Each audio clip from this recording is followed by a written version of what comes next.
باريس 1961 ما زالت عاصمة فرنسا في بداية هذه العشرية مدينة الموضة والفنون والعروض. هناك وجهين لباريس، الوجه الضاوي والوجه المظلم. أمام باريس الصورة البريدية كاين باريس أخرى، باريس البسطاء والعمال، باريس العمال المهاجرين اللي غالبا يجيوا من وراء البحر، عمال راحوا يحوسوا عليهم لأن البلاد مخصوصة في اليد عاملة ماهيش غالية.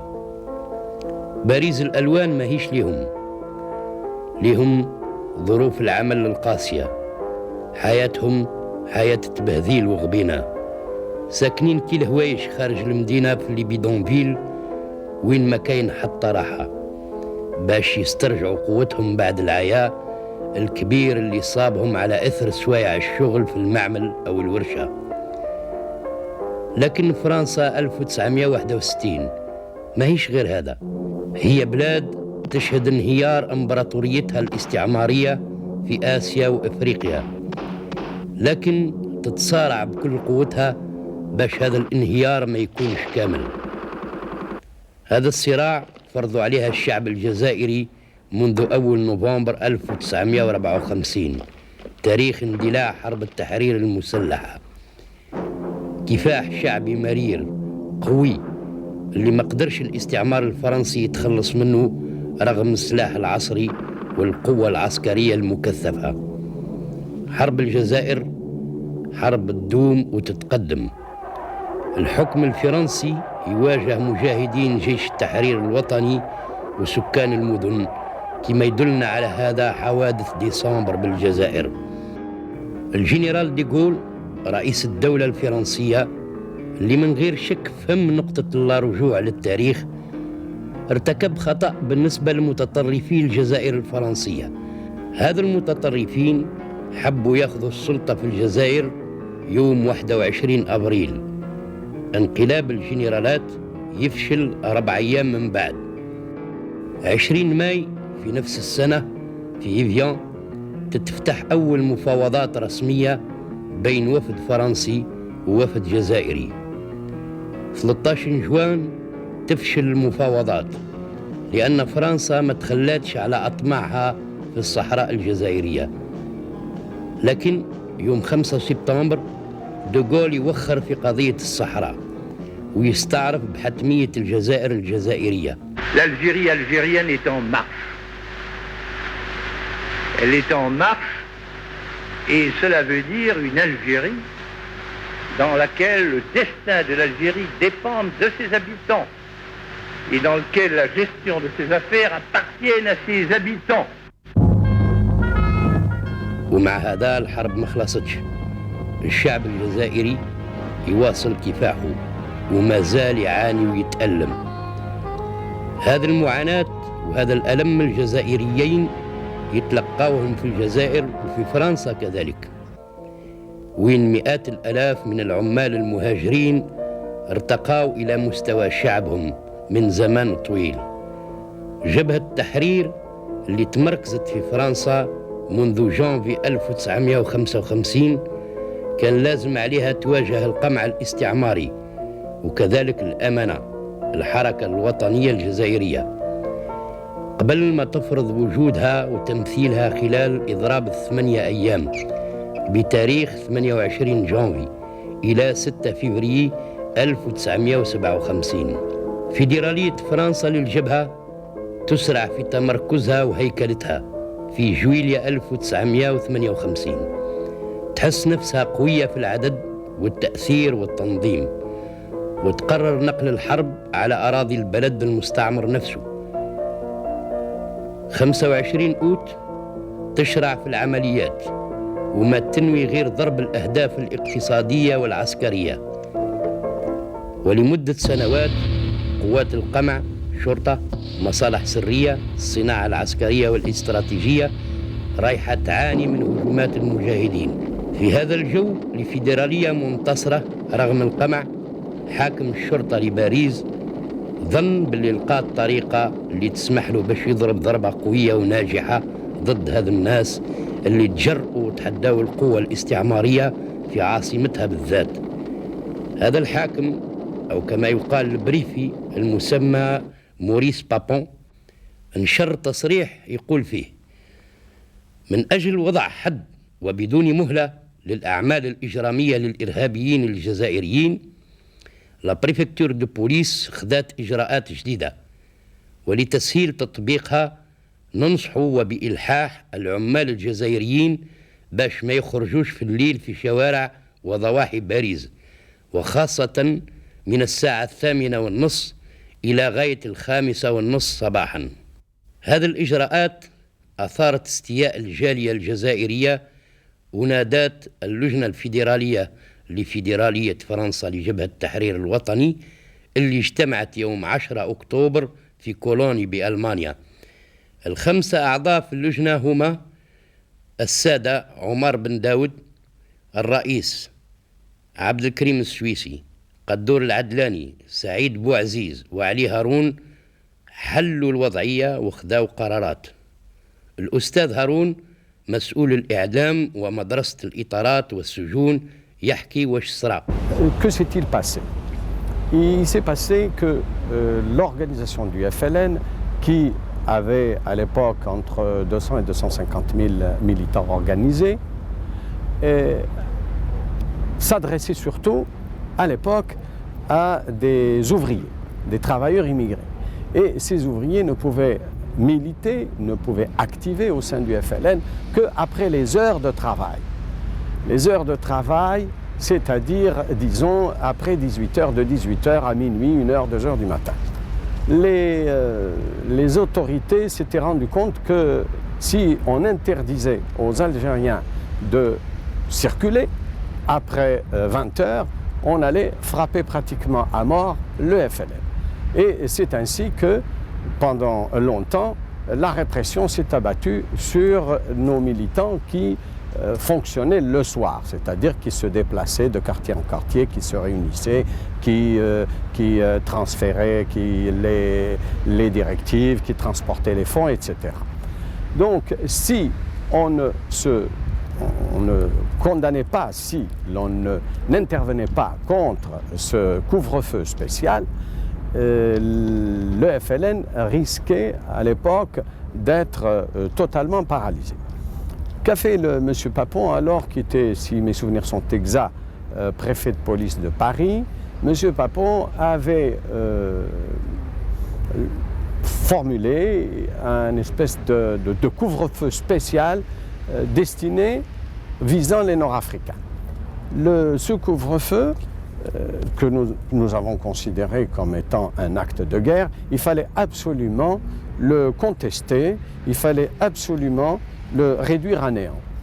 Donc le comité fédéral s'est réuni et, en tenant compte de toutes les observations qui lui avaient été formulées par les militants, il a prévu une action en 3 phases. Premier jour, 17 octobre, ça devait être une sortie globale de tous les Algériens de Paris et de banlieue qui devaient défiler sur les grandes artères avec leurs familles, leurs enfants, leurs femmes, etc., pour mettre à néant la mesure de couvre-feu. Le deuxième jour, les commerçants devaient, dans les quartiers algériens, observer un jour de grève. Et puis, nous avions prévu, au niveau du comité fédéral, une répression assez sévère, et nous avions envisagé que le 3e jour aurait été une manifestation de femmes algériennes qui auraient été alors défilées, ou plutôt manifester devant les administrations, devant les portes des prisons ou des commissariats, où auraient été, d'après nos prévisions, arrêtés et détenus leurs maris, leurs époux, leurs enfants, etc. 3 أيام من بعد، يوم 13 أكتوبر، وزير الداخلية الفرنسي السيد روجي فري، اللي ما كانش عالم بالشيء اللي راح يوقع يوم 17 أكتوبر، يأيد طلب حاكم الشرطة نتاعو. باريس تعيش في جو يوصفه لنا الأستاذ صديق رئيس مجموعة المحامين لجبهة التحرير الوطني. Pour bien comprendre le 17 octobre, il faut le situer dans tout un contexte. Le pouvoir français s'était rendu compte de son impuissance à réduire la Fédération de France qui, par un quadrillage très efficace, faisait front à la répression et maintenait une activité intense malgré les arrestations qui se multipliaient. C'est dans ces conditions qu'il a été envisagé de transporter les méthodes employées en Algérie en France, et notamment à Paris. Pour ce faire, on a mis en œuvre une répression aveugle du style allemand durant l'occupation, et on a confié cela au préfet Papon. Monsieur Papon, qui avait déjà travaillé en Algérie, et on le sait de quelle façon, a envisagé la répression sous trois aspects. Premièrement, les arrestations massives des militants. Deuxièmement, plutôt l'utilisation des harkis. Et troisièmement, les tortures. Les tortures aveugles, au hasard, afin de faire parler les gens, en espérant que, en procédant par de très grandes rafles dans les quartiers algériens, on arriverait à mettre la main sur des responsables militants. On a donc amené les harkis à Paris. Leur base opérationnelle était le fort de Noisy-le-Sec, mais on les a installés dans tous les quartiers à forte densité algérienne, notamment dans le 13e, rue des Châteaux du Rentier, dans le 18e, à Barbès, et là, notamment à Barbès, sous la responsabilité du capitaine Montaner, on a dans les caves de café appartenant aux Algériens ouvert des salles de torture. Et cela a été terrible. التحضير اليوم 17 أكتوبر يبدأ. شهادات من هذا التحضير والحدث المميز هو مشاركة فرنسي واحد. J'ai été associé en tant que militant du PPA, parce que je suis un des rares Européens qui a été un militant clandestin du PPA en 1937. C'est même le seul Européen. Et après, j'ai continué à travailler avec le PPA, mais avec mon autonomie, etc., mais d'accord sur l'objectif, qui était l'objectif radical de la... Et donc, l'octobre à Paris, je faisais beaucoup de... J'ai fait une enquête sur dans quelles conditions ça se préparait. Le 16 octobre, avec mon amie Paulette Péju, on a parcouru les différents bidonvilles et on a vu les militants.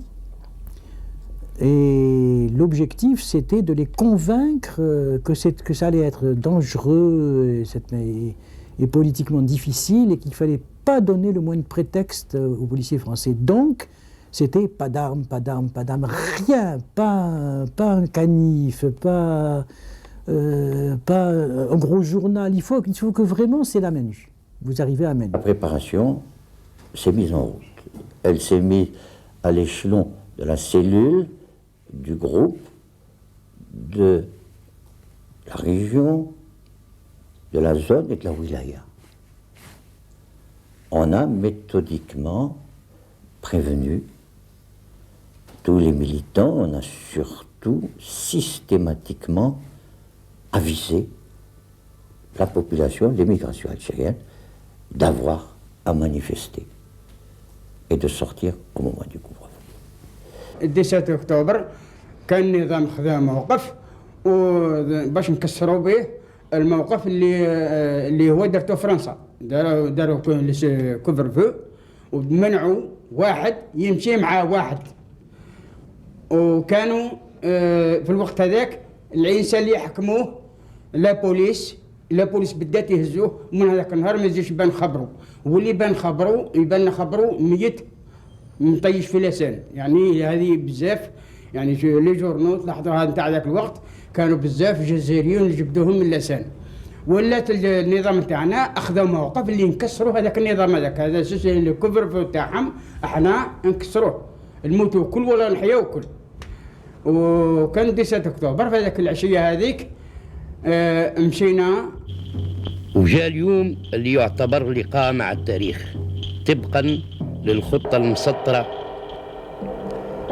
جزائري باريس يجتمعوا باش يكونوا مواكب تمر في الشوارع الكبرى للمدينة. الجزائريين الكثيرين اللي يسكنوا في الأحياء القصديرية وضواحي المدينة داروا نفس الشيء من أجل هذه المظاهرة السلمية اللي جمعت رجال نساء وأطفال في يوم عطلتهم. حضروا بعشرات الآلاف، قريب 50,000. تحداوا حضر التجول متاع بابون. هذه الوثائق الفريدة اللي استخرجناها من فيلم جاك بانيجال يشهدوا بهذا.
المأساة.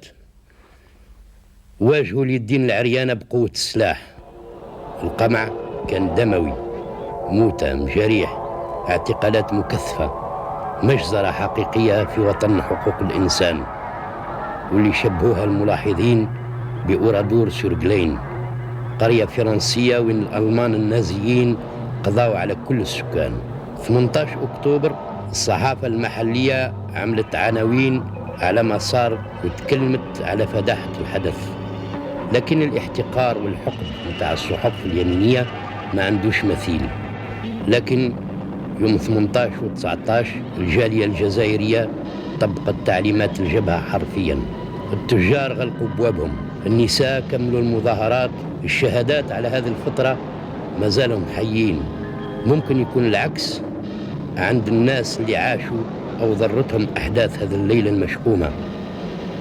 نفتتحوا مع إلي كاغان، المصور الوحيد اللي لحق بسرعة للميدان. Peut-être le seul parce que sentimentalement j'étais pour l'indépendance de l'Algérie et les événements du 17 octobre m'ont choqué profondément. Et bon, puis j'avais des amis qui me renseignaient, là et là il va y avoir des manifestations. Quant aux autres collègues, je ne sais pas leur engagement, la plupart des photographes de presse sont très peu engagés politiquement. Ça a démarré dans l'après-midi du 17 octobre, il était 15h, 16h environ. Ils sont venus d'un peu partout de la région parisienne. C'est ce que la presse a appelé plus tard quand l'étoile monte quand Nanterre monte à l'étoile. Moi j'ai commencé à prendre une manifestation pacifique ici, qui venait de Strasbourg-Saint-Denis, arrivée environ à Place de la Concorde. À l'époque, il y avait encore des palissades tout le long, et les premiers Algériens ont été arrêtés et parqués ici, et les mains sur la palissade. Et on en a arrêté plusieurs centaines. Ensuite, ils ont traversé la place de la Concorde et ils ont été vers le métro Solferino et rue de Lille. Il y a eu des matraquages. Et du haut du pont, j'ai vu des Algériens jetés à la Seine. Et tout ceci dans l'indifférence totale des habitants du quartier, bien sûr. Et quand je dis habitants du quartier, je suis bien gentil. Ceux qui ont pu ont fui par le métro. Il y avait des blessés. J'ai eu un moment très peur. J'ai même pris la pellicule et je l'ai balancée par-dessus le pont parce que j'avais peur qu'on me la saisisse. Et puis ensuite, le soir, j'ai entendu un Algérien dire qu'il y a des morts à Nanterre. Alors j'ai pris un taxi et j'ai foncé à Nanterre. Et c'est là que j'ai vu les premiers morts rue des Pâquerettes, comme je vous ai raconté tout à l'heure, sur le petit mur, à l'endroit où il y a actuellement la faculté de Nanterre. Mais moi, ce que j'ai vu de plus affreux comme massacre, je l'ai eu à domicile, si j'ose dire, au pied de Libération. Au pied de Libération, qui était à l'angle de la rue du Faubourg Poissonnière et des boulevards. Il y avait le cortège qui montait depuis la République et d'autres qui venaient par les boulevards. Et alors là, les policiers ont ouvert le feu, salve nourrie à la mitraillette. Et donc, le nombre de gens qui est tombé est considérable. Il y a 10, 15 directement tués, et il y avait des flots de sang. Donc, je peux dire que j'ai vu un massacre tout à fait précis, et daté et signé. بوعلم عامل اليوم صاحب مطعم في باريس. كان واحد صاحبي هذاك الوقت كان هرب في العسكر. هذاك صاحبي جا بلبسه ميليتير ودخل هكذاك في لا مانيفيستاسيون، غير شافوه لا بوليس باللبسه تاع فرنسا ومانيفيستي مع العرب. الو هذاك مسكين كيما اليوم هكذا شفتي هكذا طبعوه وضربوه. هذاك طاح في لاسين، ما شفتش عليه واسمو اسم ديالو، مي راني نشوف فيه هكذا بين عينيا. هذاك سي ان سوفنير اللي ما نقدرش ننساه. فريمون هذاك سا ما فريمون فرابي، ومسكين الله يرحمه على كل حال. في هذاك العشيه هذيك مشينا وجينا من جبنا ارجون سانوا ارجونتاي كورماي سارتروفيل نونتير كولومب، هذه كلنا جينا على ديريكسيون النية. الوقت اللي سوينا النية صبنا قوة عظيمة نتاع عسكر قدامنا لي سيريس والحركة، وكانوا قدمونا الرنفور نتاع الحركة هو الأول وهضروا معنا بالعربية. قالوا لنا احنا رانا خوتكم وتولزم تولوا خير ما لا تموتوا. قلنا لهم احنا ماناش خوتكم، انتم ما تكونوش خوتنا. وصدمنا عليهم، وكانوا صدموا على واحد الكاميونات راكبه فيها عائله كامله، يعني هذا العسكر الفرنساوي. وقبل الكاميونات هذيك مسكروهم على جناح، الدم يطير نتاع العباد فوق السياره هذيك. وخرجت واحد المراه يعني مشوهه بالدم كامل، امراه يعني سوا. قالت واش استنوا الدم يعني يسيح معاها، وقالت والله تحيا الجزائر، وضرب الزغريته الوقت اللي قالت هذيك الزغريته وقالت تحيا الجزائر. احنا ما جبنا خبر، ندفرنا هذاك العسكر والدنيا ودخلنا فيها وذم، ولا كانت ثم يعني اللي كانت مثلا معركه كبيره، كانت الضياعه منا بزاف، خاطر احنا النظام كان ما عطاناش باش ندافعوا على ربحنا، قالوا مشيو يديكم فارقين، لا مو سلاح حتى حاجه، هما كانوا يمشوا بالسلاح. في ذاك الوقت رجعونا بالسيف، اللي تحتم الظروف اللي يلزم احنا نولوا سينو. وكانت هذاك الضياع في هذاك كانت في الضياعه بزاف الناس اللي ماتوا، كان اللي قتلهم الرصاص، وكاين اللي هما عفسوا بعضهم. ولينا جبناها مثل هي تحيا الجزائر تحيا الجزائر حتى نولي رجعنا للارجنتين. لحقنا علقنت الريدوت فيل والجامع تاع الفرنسيس اللي فوق منه على البولفار، لقينا السي ار اس حبسونا ثم، وبداو بالضرب بالاخر بليكروس وبالعصي. ضربوني للدماغ، طحت ثم من بعد ما شفت والو، كيف طنت لقيت روحي وحدي. رحت انا البرجي، كان عندي الغاشي ثم، جبت الناس وروحت للدار وحكمنا المترو، وصلنا ليطوال بيا بواحد 40 ولا 50 بيرسون، واحد 40 50. وصلنا ثم ليطوال نلقاهم لا بوليس لي سيراز والحركه، ومام معهم لي بومبي سبقونا ثم، قلبوا علينا الكرياج، فرصينا الكرياج وخرجنا. جينا ماشيين مونيفيستيو حتى نقرب نوصلوا لوبيرا، سيركلاو علينا، جابونا لي كار هذوك يضربوا في الناس. كان واحد الفرير كان معايا في المانيفستاسيون ديسباري حتى اليوم، يقول له يحيى هو من جهه مغنيه، ولاو يضربوا فينا بالعصي وبالكروس وبالواحد تاع الوسموه، ما تيراوش علينا، يضربوا فينا. ولاو لمونا في اللي كار هذوك لي كرون كار، داونا. انا في النهار هذاك حكموني، داونا الفانسان. وصلنا الفانسان، لاحونا في واحد الصاله كبيره التم، طلقوا علينا الماء والوسموه ويضربوا في الناس، كفرانا كي هبطنا من الكار هذا قدام هذا، ويضربوا بالعصا بالمطارق هذوك باللي كروس. واحد طاير خشمه، واحد طاير وذنه، واحد مكسر. ولات الناس تعفس في بعضها، دخلونا للصاله هذيك وخلاونا. ثم انا قعدت شهر ونص وانا ثم عندهم في فانسان. سوينا المود باس تاعنا باللي 17 تكون عندنا مانيفيستاسيون جينيرال ليزالجيريان اوروب. كنا في لابورت كليشي، من لابورت كليشي جات الناس يعني على كل حال تاع السيكتور 17 سانطوال كليشي الجويه هذيك، حضرنا لا رود امستردام حتى لا كانكور نلقوا ثم القوه نتاع السيراس ونتاع لا بوليس. مالوروزما في هذاك الوقت هذاك على كل حال كان الناس اللي تبليساو، انا واحد من الناس بلوسيو ضربوني بالكروس لذراعي، راه درك ذراعي ناقص 80 ديغري. شهادات اليوم شهادات الأمس راهم شافين. Je les vois tous les mains en l'air comme ça. 5 ou 6 policiers qui ont entre chacun Algérien et puis en train de la massacrer. الاعتقالات 12,000 يوم 17 و 18 كانت مكثفة. الجزائريين تحشدوا في سجون مرتجلة، محشودين في ظروف غير إنسانية. On mangeait de là et puis à 2 mètres, 3 mètres on chiait, on pissait, vous savez. Ça répondait aux odeurs et puis la plupart des gens n'avaient rien à fumer. Le paquet de cigarettes a coûté plus de 1000 balles par cigarette, par paquet de cigarettes, je veux dire. Des CRS qui vendaient aux civils, quoi, aux musulmans, qui étaient détenus. La nuit, on était entassés pour dormir l'un sur l'autre. Le plus malade, on le retenait dans nos bras, sur nos jambes, sur nos cuisses, quoi, pour lui porter un peu de secours. Oh, si mauvais, vous savez, on était empoisonnés que par ça. Tous les gens qui étaient malades et puis qui étaient apportés à l'infirmerie, c'est par suite aux coups et aux odeurs.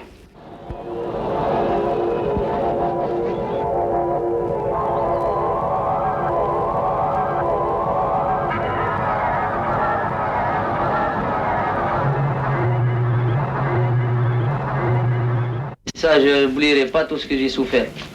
Les harkis nous ont drôlement esquintés. J'ai été arrêté par la police française, j'ai été esquinté quand même, mais les harkis nous ont drôlement fait serrer les côtelettes. Hein. Ils nous ont serré les parties, ils nous ont donné des grands coups de pied sur la figure, dans les côtes, et ils ont fait déposer les gens sur des bouteilles, mais moi, ils m'ont coincé les parties, ils m'ont fait drôlement souffrir. Ils m'ont brûlé avec les chalumeaux, ils m'ont frappé à coups de trousse, ils m'ont frappé à coups de bâton, ils m'ont donné de l'eau avec de l'eau de javel, et puis j'étais évanoui. Voilà pour mes jambes.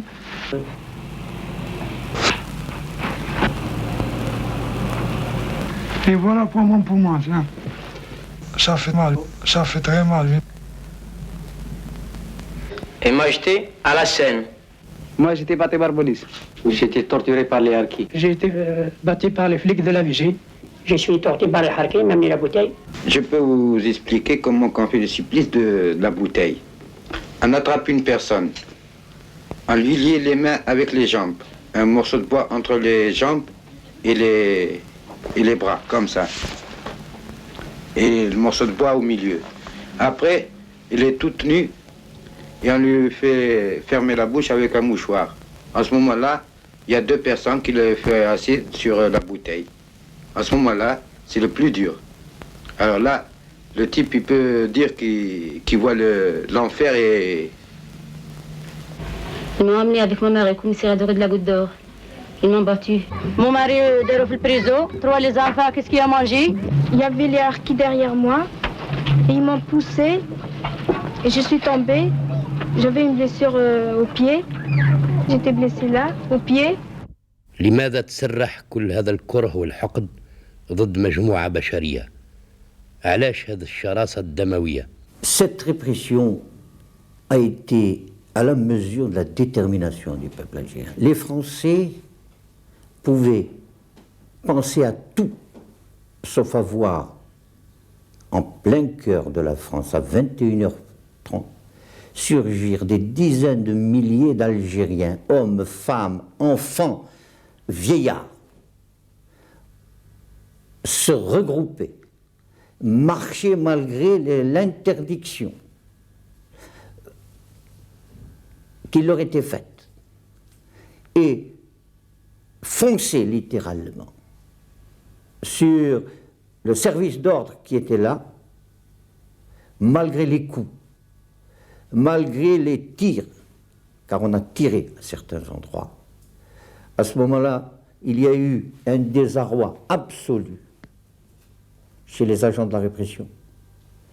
Ils ont pensé à tout, sauf à une manifestation de cette nature en plein Paris. Et la répression a été à la mesure de ce désarroi. Je n'ai jamais vu une répression aussi féroce. Cette férocité sanglante, ça remonte pas. Ça remonte qu'il y a un contentieux ancien entre la police parisienne et des différents services de police, pas seulement la DST, etc., mais les policiers, parce qu'il y a eu l'épisode de la guerre en France. C'est-à-dire qu'en 1958, il y a eu un moment où il y avait un mot d'ordre de porter la guerre en France, et donc il y a un certain nombre de policiers qui ont été tués, et il y a une mentalité, bon, il y a le fond habituel, le racisme, le mépris, mais là, quand il y a un copain qui a été tué, enfin, il y a un désir de vengeance. Alors, un désir de vengeance se politise en ce sens que on retrouve ce qu'il y a joué à Kerata, c'est-à-dire l'idée de leur donner une bonne leçon. C'est très spécifique de la mentalité coloniale. Il y a l'idée que si on fait quelque chose qui marque et ça laisse des souvenirs cuisants, ils ne recommenceront pas. Ce qui est stupide du point de vue politique, parce que c'est le contraire. Mais eux, ils pensent ça, comme ça. Alors donc, ils étaient partis pour tuer. Le pire des cauchemars a été celui que nous avons vécu dans les jours qui ont suivi. C'était un service d'ordre déchaîné, haineux, qui passait son temps à circuler dans les rues de Paris, et chaque fois qu'il voyait un Algérien, il l'interpellait pour vérification d'identité. Il lui posait une question rituelle: Mohamed, sais-tu nager? Et lorsque lui répondait non, lorsque le contrôleur répondait non, il le jetait purement et simplement à la Seine. On a dénombré 347 noyés, le dossier est là, et jamais il n'a été instruit. La brutalité, justement, de la police parisienne a été attribuée, et je crois avec raison, à l'affluence des éléments les plus extrémistes du régime qui cherchaient à empêcher la paix entre la France et l'Algérie. إذا كل العناصر المعادية للسلام رواة من دماء الجزائريين أنصار السلم وين كانوا. J'ai suivi les événements du 18 octobre, du 17, 18 et jours suivants. Jamais je n'ai lu aussi peu de choses dans la presse française, si l'on accepte les journaux d'information type Figaro ou Paris Jour, qui s'indignaient de l'apparent laxisme des autorités françaises. Mais pour la presse de gauche, y compris pour l'Humanité, y compris pour un journal pour lequel nous avons habituellement une très grande estime de Monde, tous les journaux sont intervenus avec un décibel de moins que d'habitude. Oh, certes, on ne pouvait pas oublier, puisque les étrangers l'avaient constaté, qu'il y avait eu une masse d'Algériens à l'Étoile. Mais on disait, il y a eu quelques arrestations, des interpellations, ça s'arrêtait là. On a eu le sentiment qu'à un moment donné, l'opinion publique française ne voulait pas entendre parler de cela. Alors certains ont dit, on ne voulait pas gâcher le climat. Il a été rappelé que Monsieur le Président de la République de l'époque n'a élevé aucun mot, aucun reproche à l'encontre de l'homme que je considère sur le terrain comme le principal responsable de ce qu'il est permis d'appeler un génocide, Monsieur Maurice Papon, au même titre que finalement le général Massu, qui était responsable des disparitions d'Alger, a pu continuer sa carrière investie de la confiance de tous, ce qui comptait dans la vie politique française. Et j'ai un souvenir qui m'a choqué profondément et qui m'émeut encore quand j'y pense, c'est qu'à chaque fois qu'on arrivait à l'hôpital et puis qu'un Algérien descendait blessé, les infirmiers se mettaient à crier « Et un bico de plus, hein !» C'était la solidarité prolétarienne. Et le truc qui m'a choqué le plus, c'est le peu de solidarité de la part des Français. La seule solidarité que j'ai vue, c'est un étudiant du PSU, justement, qui spontanément, à un guichet, a acheté un carnet de métro et les a distribués pour que les Algériens puissent foutre le camp. C'était au métro Solferino. Voilà la seule... Quant à une autre intervention, il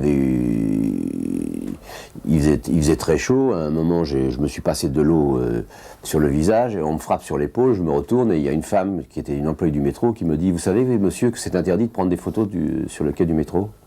Je l'aurais giflé, elle me dit à moi que c'est interdit. Elle n'a pas pensé à un moment de dire « Vous savez, messieurs les agents, que c'est interdit de blesser ou de tuer ?» Voilà la réaction. في المجلس البلدي لمدينة باريس للشيوعي بوسوس والاشتراكي الموحد PSU كلود بوردي فرضوا المناقشة على بابون. السيد بوردي يحكي لنا على المناقشة ويتذكر ردود فعل أخرى. Oh, vous savez, il n'y a pas que Bossu et moi, il y a les conseillers socialistes aussi sont intervenus et ont posé des questions à Papon. Eh bien, c'est parce qu'il y avait eu les événements du 17 octobre. Je crois bien que c'était le 17, n'est-ce pas? C'est-à-dire, il y avait eu cette grande manifestation pacifique des Algériens à Paris qui avait été réprimée d'une façon extrêmement brutale. Et nous avions été spécialement informés par sur cette affaire parce que nous avions eu la visite au journal France Observateur, que je dirigeais à l'époque, d'une petite équipe de policiers républicains et qui étaient horrifiés et qui sont venus nous raconter avec les yeux hors de la tête tout ce qu'ils avaient vu dans les rues de Paris. Et alors, le scandale était tel que nous avons été un certain nombre à juger qu'il fallait vraiment interpeller le préfet de police. Ce dont je me souviens, c'est que j'ai dit que ce qui s'était passé dans la cour de la préfecture de police et dans les rues de Paris était absolument scandaleux et que quelque chose devait être fait pour rendre justice à tous les malheureux, pour sauver d'abord ceux qui avaient été jetés dans la Seine ou brutalisés, et qu'il fallait redresser la situation et que plus jamais une chose pareille ne se produise. Alors, le préfet de police, Maurice Papon, a évadé nos interventions, s'est échappé et a réussi à prétendre que tout ça c'était faux, qu'il n'y avait pas eu de brutalité de la part de la police et qu'il n'y avait pas eu de massacre. Je pense que tous les intellectuels qui luttaient contre la guerre d'Algérie ont été très scandalisés, horrifiés par cette histoire. Il y a eu un grand rapport fait par la CFDT, par les syndicats CFDT, qui ont dénoncé les horreurs qui s'étaient produites ce jour-là. كيفاش نوصفوا هذه المجزرة؟ مجزرة 17 أكتوبر 1961. Je qualifie comme un crime d'État prémédité et visant à terroriser une population pour des raisons à la fois de vengeance et de visée politique. La journée du 17 octobre fut la plus grande saignée exercée à Paris sur le peuple après la Commune. Mais la Commune était une saignée au cours d'une guerre civile. C'était une saignée symbolique, exemplaire des révolutions du 19e siècle. La saignée du 17 octobre est également exemplaire des temps où nous vivons, parce que c'est une saignée exercée par l'impérialisme et le colonialisme contre les peuples qui luttent pour leur indépendance. Je vous l'ai dit, depuis la Commune, cela ne s'était jamais vu. C'est un crime contre l'humanité, et un crime qui vaut promotion à son auteur. La répression du 17 octobre constitue le crime contre l'humanité, et cela d'une façon exemplaire. Des Algériens sont morts de la façon la plus horrible qui soit, en faisant face à une répression terrible qui voulait les obliger à porter une sorte d'étoile jaune, c'est-à-dire à ne pas sortir après 21 heures. Ils ont été frappés pour n'avoir pas accepté d'être discriminés. On les a tués parce qu'ils étaient algériens. Ce crime est défini et puni par les accords de Nuremberg. Ils sont morts pour leur appartenance à une ethnie. Et je pense qu'il n'y a pas une définition plus exemplaire. نقدر نقولوا باللي الجريمة ما تخرجش على مولاها، لأن النتائج السياسية ل 17 أكتوبر ما خدمتش أهداف الناس اللي ارتكبوها. On peut dire que le 17 octobre en France a été un peu le pendant des événements de décembre 60 en Algérie. Je crois que aussi bien la gauche française que les autorités françaises, que même la presse internationale présente à Paris, a vu d'une part la férocité de la répression qui s'abattait sur les Algériens et d'un autre côté leur détermination absolue à suivre les consignes de leur gouvernement provisoire en vue d'arriver à l'indépendance et à la liberté de l'Algérie.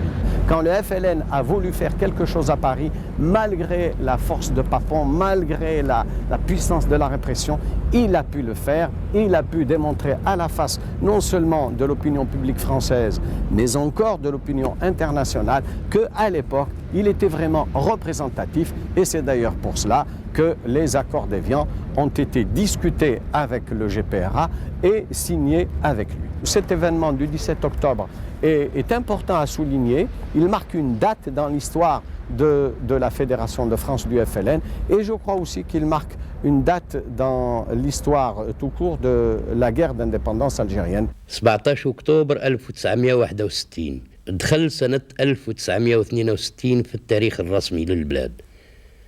رجع يوم وطني للهجرة نحتفل به سنويا، لكن إذا 17 أكتوبر يعتبر صفحة في الذاكرة الجماعية فالشبيبة هي تتذكر أقل فأقل. من أجل محاربة النسيان للجالية الجزائرية في فرنسا خاصة بمبادرة الودادية الجزائرية تحتفل سنويا ب 17 أكتوبر.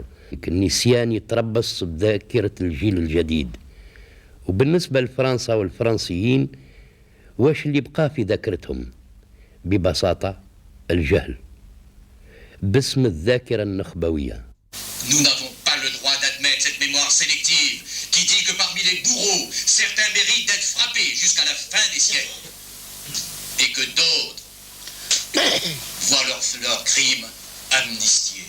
بيير فيدال ناكي مؤرخ اللي سألته أسبوعية الهجرة سنة 1984 يقول باللي حكم من يوم 17 أكتوبر نذكر النسيان اللي غرقوا فيه هذه الأحداث. النسيان هو لما يكون الحدث قاسي جدا باش نهضموه الناس يفضلوا يرميوه على جهة. النسيان أحسن من إدراجه في الذاكرة الجماعية.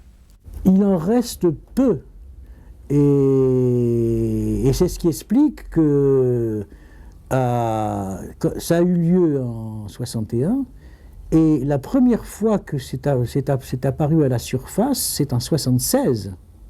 C'est-à-dire que pour la première fois il y a eu des gens, des journalistes qui avaient entendu parler de ça par des amis, etc., qui ont dit « enfin, qu'est-ce qui s'est passé ?»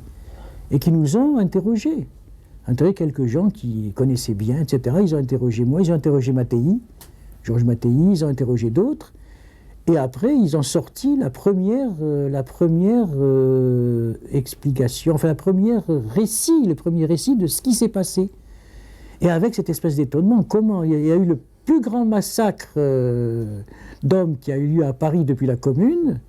Premièrement, ça a été censuré pratiquement sur le moment, et il a fallu 15 ans pour qu'on en reparle.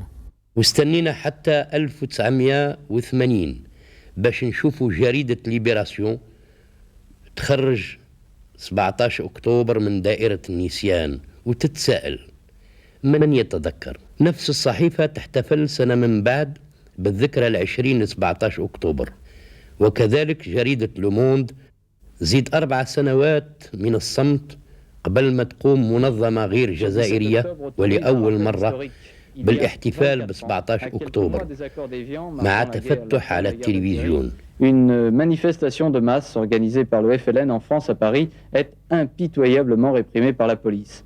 On parlera de 200 tués, 400 disparus peut-être, officiellement 2 morts, mais à cette époque la censure régnait. Cet après-midi, symboliquement, des membres de l'association SOS Racisme faisaient retirer de la Seine un filet rempli de chaussures. Une façon de rappeler que des dizaines de personnes furent jetées à la Seine. للأسف قوة الذاكرة النخبوية ما زالت راسخة، وبالعكس اللي عاشوا واللي شهدوا 17 أكتوبر ما يقدروش ينساوه. اليوم يحكيوا واش بقى في ذاكرتهم الفردية، يقولوا كيفاش يعيشوا الأحداث من جديد. احنا 17 اكتوبر عندنا يعني عيد اكثر من عيد الاضحى نتاع الاستقلال. على واش 17 اكتوبر حل مشاكل ياسر في هذاك الوقت هذاك. كانت عندنا كفرفو على بالكم راكم تسمعوا به في الديستوار، الواحد من 6:30 تاع العشيه ما يخرجش. حتى بعض من الخدامه في هذاك الوقت ما ينجموش يروحوا من الخدمه. الوقت اللي يساوينا 17 اكتوبر. كان ديغول بيان سور سرحها في هذاك الوقت هذاك حل يعني المشكل نتاع الكفرفو هذا. Nous arrive à tous, je pense, nous rendant au Père Lachaise d'aller devant le mur des fédérés, toujours inondé d'un océan de glaïeuls, nous remémorer le sacrifice des gens de la commune.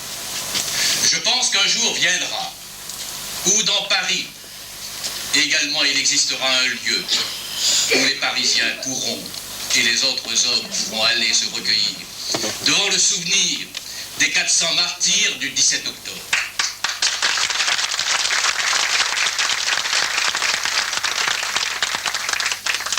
Parce que eux aussi représentent non seulement un moment de la révolution algérienne, mais un moment exemplaire de la conscience humaine et de la conscience révolutionnaire. Les événements, comme le 17 octobre, sont des événements qui arrivent un jour, qui éclatent, qu'on essaye d'étouffer, quand on essaye d'étouffer le retentissement, l'importance, l'impact. Et puis ces événements vivent une vie souterraine. Ils vivent dans la mémoire des hommes et des femmes. Et puis un jour, ils affleurent à nouveau, plus importants, plus rayonnants. De sorte que je ne désespère pas que le 17 octobre devienne en France une date, comme le 14 juillet. Une date qui marque une étape de la société française. Ce qui me reste dans la mémoire, c'est ces personnes à jamais disparu après cette répression qui me côtoyait quotidiennement, et à ce jour, je ne sais même plus ce qu'ils sont devenus. Ce qui me reste dans la mémoire, ce sont ces Algériens exposés à l'Institut médico-légal. Ce qui me reste dans la mémoire, c'est une femme voilée tenant un enfant pendant qu'un CRS s'acharnait sur elle, lui donnant des coups de matraque sur les reins et dans le dos. Ce qui me reste dans la mémoire, c'est ce vieillard en sang qui circulait, boulevard Poissonnier, à moitié aveugle, et ne sachant où aller, perdu dans cette foule qui refluait. Voilà ce qui me reste dans ma mémoire. Il me reste dans ma mémoire une chose, c'est que les enfants de l'Algérie en plein Paris n'ont pas hésité à donner le meilleur d'eux-mêmes, et j'aurais tant souhaité que ce 17 octobre reste dans la mémoire de tout le peuple algérien, toute population confondue, parce que pour nous, quotidiennement, c'est un exemple, et ce sont des exemples que nous devrions retrouver le plus rapidement possible pour pouvoir construire notre pays.